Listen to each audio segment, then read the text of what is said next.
সময়কার প্রিয় একটি জায়গা হলো পুরী। আর বন্দে ভারত এসে পুরীকে এখন বাঙালির কাছে আরও কাছের করে তুলেছে। তাই আজকে আমি আপনাদের সাথে শেয়ার করব 2 নাইট 3 ডেজের পুরী ভ্রমণ গাইড। শুধু ভ্রমণ গাইডই নয়, সঙ্গে থাকবে বাজেট গাইডও। তাই আজকের ভিডিওতে আপনাদের সাথে শেয়ার করব যে আপনারা কিভাবে পুরী পৌঁছাবেন, কোথায় থাকবেন, কি দেখবেন, কিভাবে একদম কম খরচে পুরী ভ্রমণ কমপ্লিট করবেন। চলুন তাহলে ভিডিওটি এবার শুরু করা যাক। প্রথমেই আপনাদের সকলকে জানাই আমার চ্যানেল তনয়াস ব্লগিংয়ে অনেক স্বাগত। আশা করছি ভিডিওটি আপনাদের ভালো লাগবে। ভালো লাগলে চ্যানেলটির পাশে থাকতে ভুলবেন না। তাহলে চলুন ভিডিওটি এবার শুরু করা যাক। পুরী কখন যাবেন? পুরী যাওয়ার জন্য আলাদা করে কোনো সিজনের প্রয়োজন হয় না। সারা বছরই বাঙালির মন ছুটে যেতে চায় পুরীতে। তবে গরমের ছুটি, পুজোর ছুটি, রথযাত্রা এই সমস্ত সিজনগুলোতে পুরীতে ভিড়টা একটু বেশি হয়, কারণ এই সময় পিক সিজন থাকে এবং সেই কারণেই এই সময় হোটেলের খরচা, গাড়ি ভাড়া স্বভাবতই একটু বেশি থাকে। কিভাবে পুরী যাবেন? কলকাতা থেকে বাসে, ট্রেনে, ফ্লাইটে আপনি পৌঁছে যেতে পারেন পুরীতে। তবে সবথেকে সস্তা এবং সহজ মাধ্যম হলো ট্রেন। হাওড়া থেকে, শিয়ালদা থেকে এবং শালিমার থেকে প্রচুর ট্রেন পুরীর উদ্দেশ্যে যাত্রা করে রোজ। কিছু ট্রেনের লিস্ট আমি এখানে স্ক্রিনে আপনাদের সাথে শেয়ার করে দিচ্ছি এবং ডেসক্রিপশন বক্সেও আমি দিয়ে দেবো। আপনাদের সুবিধা হবে ট্রেনগুলোর টাইমিং এবং সমস্ত টিকিটের ভাড়া আমি এখানে স্ক্রিনে আপনাদেরকে দিয়ে দিচ্ছি।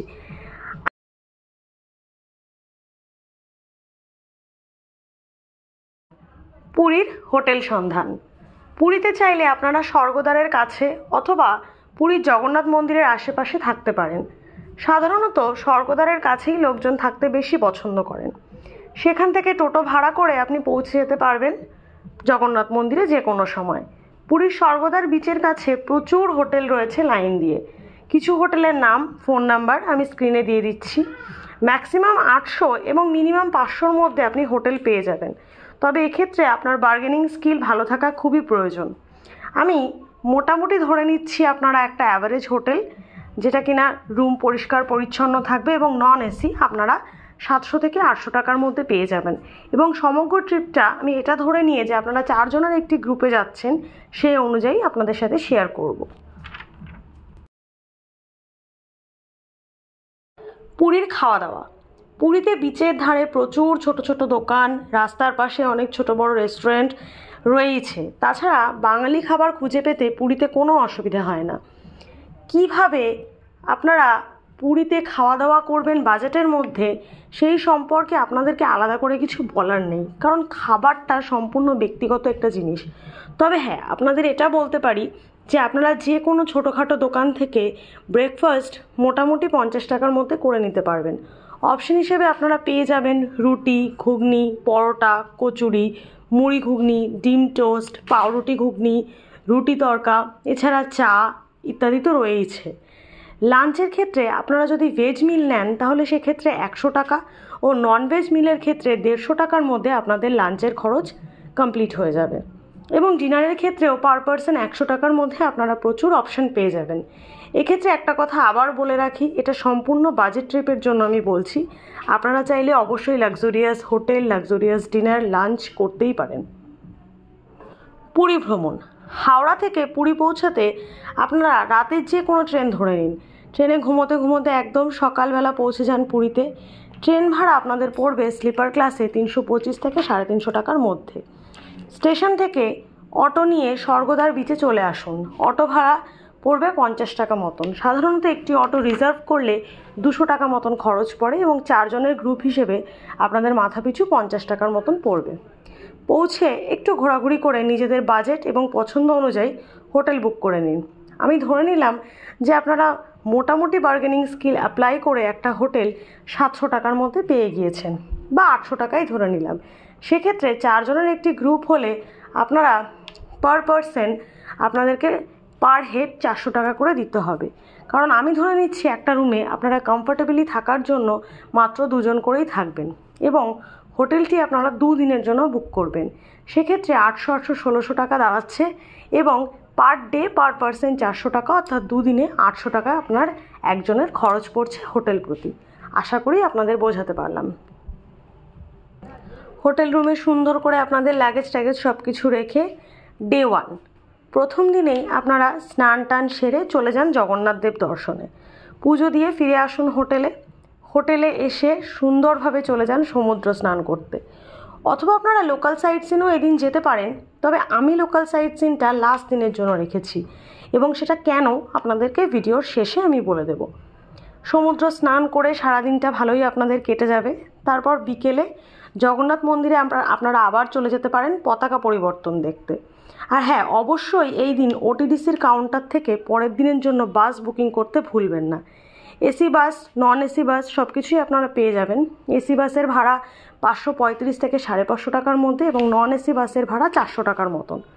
সন্ধেবেলা এরপর সমুদ্রের ধারটা আপনারা ঘুরে দেখুন। কিছু কেনাকাটা করতে চাইলে করতেই পারেন, অথবা পুরীর বিখ্যাত প্রচুর খাবার রয়েছে, মাছ ভাজা থেকে শুরু করে সরপুরিয়া, ছেনাপোড়া সব কিছুই আপনারা ট্রাই করে দেখতে পারেন। ডে 2, দ্বিতীয় দিন সকাল সকাল পৌঁছে যান ওটিডিসির কাউন্টারে। 6:30 থেকে 7টার মধ্যে বাস রওনা দিয়ে দেবে আজকে সারাদিনের জন্য। রাস্তায় সময় মতন বাস দাঁড় করিয়ে ওনারাই ব্রেকফাস্ট এবং লাঞ্চ করিয়ে দেবেন, খরচ যদিও আপনাদের নিজস্ব। এই দিন আপনাদের ঘুরে দেখানো হবে উদয়গিরি, খণ্ডগিরি, নন্দনকানন, কোণারক টেম্পল, লিঙ্গরাজ টেম্পল এবং আরও কিছু জায়গা। উদয়গিরি এবং খণ্ডগিরির মধ্যে সাধারণত একটি কেভই দেখানো হয় সময়ের অভাবের জন্য। এখানে প্রচুর পুরাতন গুহা এবং গুহার গায়ে রয়েছে অজস্র শিলালিপি। এখানে এন্ট্রি ফি 25 টাকার মতন। এখানে রয়েছে প্রচুর ছোট বড় গুহা এবং রয়েছে প্রচুর খোদাই করা শিলালিপি। এই জায়গাটিকে দেখলে ইতিহাস সম্পর্কে অনেক ধারণা আমাদের মধ্যে জন্মে ওঠে। জায়গাটি সত্যিই সুন্দর এবং সবথেকে বড় কথা, এখানে ইতিহাসের প্রচুর নিদর্শন পাওয়া যায়। তারপর আপনারা চলে যাবেন লিঙ্গরাজ টেম্পল দেখতে। ভেতরে মোবাইল, ক্যামেরা, জুতো কিছু অ্যালাউড নয়, এগুলোকে আপনাকে বাইরে রেখে যেতে হবে। সেগুলোর জন্য এখানে একদম সুন্দর করে কাউন্টার করে দেওয়া আছে, আপনাদের কোনো অসুবিধে হবে না। তারপর চলে যান নন্দনকানন জুলজিক্যাল পার্ক ঘুরতে। যতই তাড়াহুড়ো করুন না কেন, এখানে আপনাদের 1.5 থেকে 2 ঘন্টা লেগেই যাবে। তবে এখন এখানে ব্যাটারি চালিত প্রচুর গাড়ির ব্যবস্থা রয়েছে, যেগুলোতে চড়ে আপনারা পার্কটি খুব তাড়াতাড়ি করে ঘুরে দেখতে পারবেন, তবে এর চার্জ অতিরিক্ত। এরপর চলে যান কোণারক সান টেম্পলে। এখানে আপনাদের প্রচুর সময় লাগবে। কোণারক সান টেম্পলটি সত্যি এক অদ্ভুত নিদর্শন। এখানে এন্ট্রি ফি 40 টাকা। দারুণ সুন্দর মন্দিরটি, এটা আপনাদের ঘুরে দেখতে বেশ অনেকটা সময় লাগবে এবং এখানে আপনাদের ছবি তুলতে ভীষণ ভালো লাগবে। আমার এই জায়গাটি সবথেকে বেশি ভালো লেগেছিল। তারপর আপনারা চলে যাবেন দেখতে ধৌলির শান্তি স্তূপ। বিখ্যাত শাসক অশোকের নির্মিত এই স্তূপ শান্তির প্রতীক। কলিঙ্গ যুদ্ধের ভয়াবহতার পর এটি নির্মাণ করেছিলেন সম্রাট অশোক। এর পাশ দিয়েই বয়ে গেছে দয়া নদী। কোণারক সান টেম্পলের ব্যাপারে আরও একটা কথা আপনাদের বলে রাখি, এই মন্দিরে কিন্তু পুজো হয় না। সাধারণত কোনো মন্দিরে এন্ট্রির ফিস থাকে না, কিন্তু যেহেতু এই মন্দিরে কোনো পুজো হয় না এবং এটি একটি আর্কিওলজিক্যাল সাইট, তাই জন্য এখানে আপনাদেরকে 40 টাকা এন্ট্রি ফি দিতে হয়। এরপর আপনারা ওই দিনই মোটামুটি হোটেলে ফিরে আসবেন সন্ধ্যের মধ্যে। আরেকটা কথা আপনাদের বলে রাখি, আমি যে স্পটগুলোর কথা বললাম এগুলো কিছু আগে পরেও হতে পারে। সাধারণত এই সবকটি স্পটই বাসে ঘুরে দেখানো হয়, কিন্তু কোনোটা আগে কোনোটা পরেও হতে পারে। আপনারা মোটামুটি সন্ধ্যে 7টার মধ্যে হোটেলে চলে আসুন। আজকে আর আপনাদের বিশেষ কিছু করার নেই। আবার বিচটি একটু ঘুরে দেখুন, সমুদ্রের হাওয়া খান এবং কিছু কেনাকাটা করার থাকলে করে নিন। রাতে ডিনার করে শুয়ে পড়ুন। ডে 3, আজ তৃতীয় বা শেষ দিন আপনাদের পুরীতে।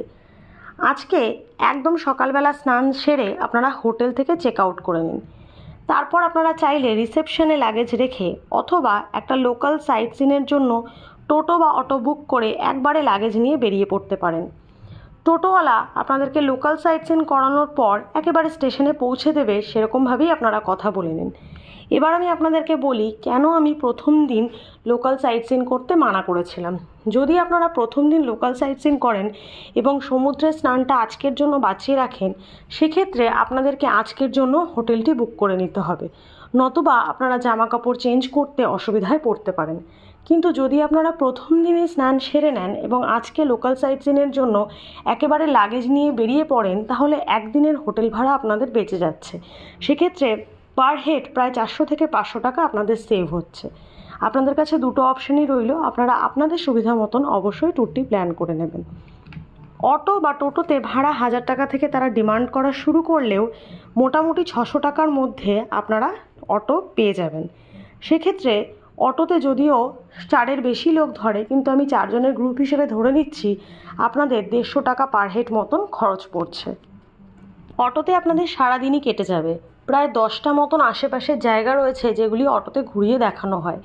কোনো অটোওয়ালা সবগুলো ঘুরিয়ে দেখাতে চায় না। সেক্ষেত্রে আপনারা আমার আশেপাশে যে 10টি জায়গা দেখার মতন আছে সেই ভিডিওটি দেখে জেনে নিতে পারেন যে আশেপাশে কোন জায়গাগুলো দেখার মতন, এবং সেই অনুযায়ী অটোওয়ালার সাথে কথা বলে নিতে পারেন।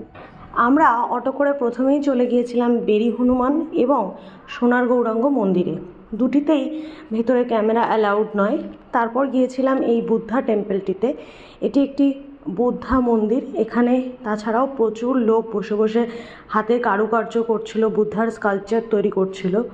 এরপর আমরা চলে যাই গন্ডিচা টেম্পল, যেটা জগন্নাথ দেবের মাসি বাড়ি নামেও বিখ্যাত। মন্দিরটি খুব সুন্দর, কিন্তু এটি সবসময় বন্ধ থাকে, একমাত্র রথযাত্রার সময় মন্দিরটি খোলা হয়। এরপর নেক্সট আমরা চলে যাই নরেন্দ্র পোখারি। নরেন্দ্র পোখারি হচ্ছে একটি মন্দির যেটি সম্পূর্ণ জলের মাঝখানে রয়েছে। মন্দিরটি অসম্ভব সুন্দর, কিন্তু দুঃখের বিষয় আমরা যখন গিয়েছিলাম মন্দিরটি তখন কাজের জন্য বন্ধ ছিল। মন্দিরটির কোনো একটি অংশ ভেঙে যাওয়ায় সেটা রেনোভেশনের কাজ হচ্ছে, যার জন্য মন্দিরটি ভেতরে আমরা প্রবেশ করতে পারিনি। তাই বাইরে থেকেই মন্দিরটি আমরা দর্শন করি। এই মন্দিরে জগন্নাথ দেবের স্নানযাত্রা উৎসব খুব ধুমধাম করে পালিত হয়। তখন এখানে প্রচুর লোকের সমাগম ঘটে।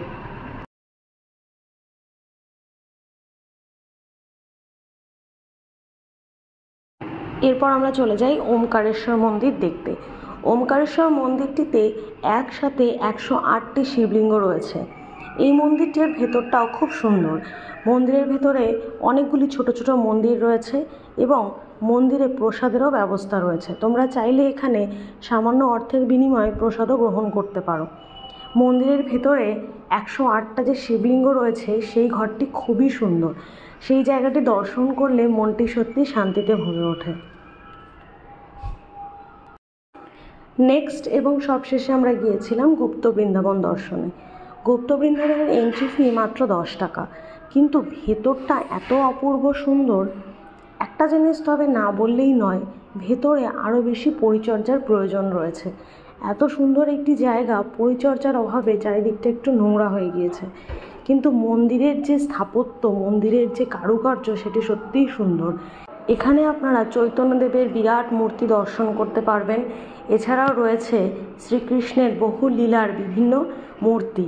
তাছাড়া রয়েছে বিরাট একটি শ্রী চৈতন্যদেবের শয়ন মূর্তি। এছাড়াও রয়েছে হনুমানজির একটি বিরাট মূর্তি। সর্বোপরি জায়গাটি খুব সুন্দর করে সাজানো। একটু পরিচর্যা করলে জায়গাটি আরও সুন্দর হয়ে উঠবে বলে আমার মনে হয়। এই লোকাল সাইট সিনগুলো ছাড়াও আরও একটি জায়গা রয়েছে ব্লু ফ্ল্যাগ বিচ। বিচটি অসম্ভব সুন্দর। আর সবথেকে বড় কথা, আপনারা যদি একবারে লাগেজ নিয়ে বেরিয়ে আসেন এবং আপনাদের ট্রেনের সময় কিছুটা টাইম অবশিষ্ট থাকে, আপনাদের মনে হয় যে কোথাও একটা বসে আপনারা সময়টা কাটাতে চান, তাহলে আপনারা এখানে এসে বেশ অনেকটা সময় কাটাতে পারেন।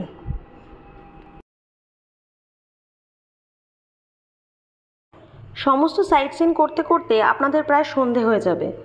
এরপর আপনারা চলে আসুন স্টেশনে এবং স্টেশন থেকে রাতের ট্রেন ধরে ফিরে যান বাড়িতে, হাওড়া কিংবা শিয়ালদা, যার যার গন্তব্যে। তো এই ছিল 2 রাত এবং 3 দিনের জন্য পুরী ভ্রমণ গাইড। এই প্ল্যানে কত খরচ পড়েছে সেটা আপনাদের একটা চার্টের মাধ্যমে আমি একদম শেষে স্ক্রিনে বুঝিয়ে দিচ্ছি, যাতে আপনাদের সুবিধা হয়। এবার আসা যাক চার্টিংয়ে। ট্রেন ভাড়া 325 টাকা করে 650 টাকা। পুরী থেকে হোটেল যেতে এবং আসতে 100 টাকা। রুমের ভাড়া 1400 টাকা করে হলে দুজনের 700 টাকা। ফুডের জন্য আমি ধরে নিচ্ছি 750 টাকা। বাসের ভাড়া 535 টাকা। লোকাল অটোতে 100 টাকা এবং এছাড়া বিভিন্ন এন্ট্রি ফিস দিয়ে 250 টাকার মতন খরচ পড়ছে। এটা হচ্ছে একটা খরচের তালিকা। তার সাথে আরও কিছু পরিবর্তন ঘটিয়ে এই খরচাটা আপনারা আরও কমাতে পারেন, সেটাও আমি আবার উল্লেখ করে দিচ্ছি। আপনারা চাইলে রিজার্ভ অটোতে না এসে ম্যাজিকেও স্বর্গদ্বারে পৌঁছাতে পারেন এবং ফিরতে পারেন। সেক্ষেত্রে আপনাদের ভাড়া পড়বে মাত্র 20 টাকা। বাসেও এরকমই ভাড়া পড়বে। তাছাড়া আপনারা যদি এসি বাসের জায়গায় নর্মাল নন এসি বাস নেন, তাহলে সেক্ষেত্রে আপনাদের লাগবে 400 টাকা এবং আপনারা যদি স্বর্গদ্বার বিচে একদম সি ফেসিং বা একদম সমুদ্রের কাছাকাছি হোটেল না নিয়ে একটু ভেতরের দিকে হোটেল নেন, সেক্ষেত্রে 500 টাকায় আপনারা প্রচুর হোটেল পেয়ে যাবেন।